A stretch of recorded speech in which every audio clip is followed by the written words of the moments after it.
आजही मुंबईमध्ये आणि कोकणामध्ये पुढचे 3 ते 4 तास मुसळधार पावसाची शक्यता वर्तवण्यात आली।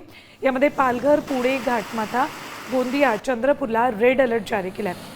मुंबई, ठाण्यासह कोकणाला ऑरेंज अलर्ट जारी करण्यात आलेला आहे। पालघर, गोंदिया आणि चंद्रपूरला रेड अलर्ट जारी केलेला आहे। कालही चंद्रपूर, गडचिरोली, भंडारा या जिल्ह्यांना रेड अलर्ट जारी केला होता। इकडे मुंबईत कालही अधूनमधून मुसळधार सरी बरसत होत्या, तर आजही मुंबई आणि कोकणाला ऑरेंज अलर्ट देण्यात आलाय। तर पुढचे 3 ते 4 तास मुंबई आणि कोकणात जोरदार पाऊस बरसणार आहे।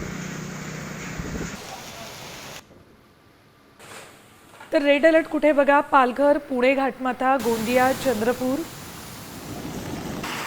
ऑरेंज अलर्ट मुंबई, ठाणे, रायगड, रत्नागिरी, सिंधुदुर्ग, जळगाव या जिल्ह्यांना दिलाय। तर नाशिक, घाटमाथा, जालना, परभणी आणि सातारा घाटमाथ्यालाही ऑरेंज अलर्ट दिलाय।